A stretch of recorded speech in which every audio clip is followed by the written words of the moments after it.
المكتب التعاوني للدعوة والإرشاد وتوعية الجاليات بمحافظة بدر. بسم الله الرحمن الرحيم. الحمد لله والصلاة والسلام على رسول الله وعلى آله وصحبه ومن تبعهم بإحسان إلى يوم الدين وبعد. Ang kahulugan ng huling kasampung bahagi ng marangal na Quran, ang mga walang pananampalataya.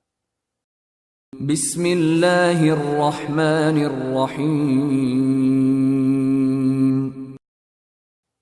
Sa ngalan ng Allah, ang mahabagin, ang maawain.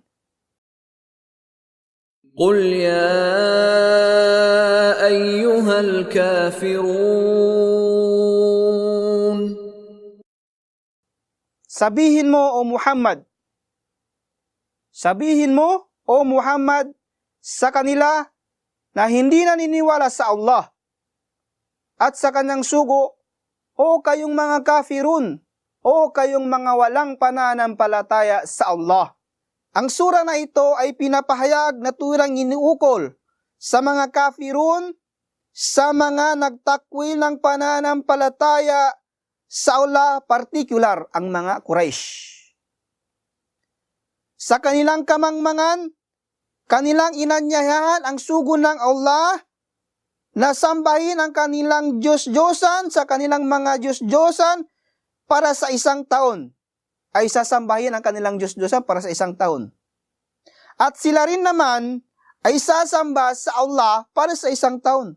Sa makatuwid, ipinahayag ito ng Allah ang surang ito, ang kafirun, bilang kautusan ng Allah kay Propeta Muhammad na huwag makipagkasundo sa mga walang pananampalataya sa Allah. La a'budu ma ta'budun. Hindi ko sasambahin ang anumang inyong sinasamba na mga ribulto at mga Diyos-Diyosan na walang kabuluhan. Wala antum 'abiduna ma a'bud. At kayo ay hindi rin nyo sasambahin ang aking sinasamba na bukod tanging nag-iisa, siya lamang ang karapat-dapat na sambahin. Wala ana 'abidun ma 'abadtum.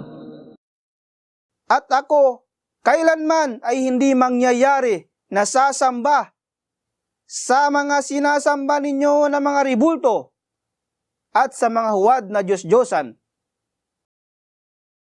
Wala antum 'abiduna ma a'bud. At kailanman ay hindi kayo sasamba sa aking sinasamba. Lakum dinukum waliyadin. Na kung kaya sa inyo na lamang ang inyong din, sa inyo na lamang ang inyong relihiyon, ang inyong pananampalataya na pinipilit nyo na sundin, at sa akin na lamang aking sinasamba, at sa akin na lamang ang aking din, ang aking pananampalataya, ang aking relihiyon, at na hindi na ako maghahangad ng iba pa.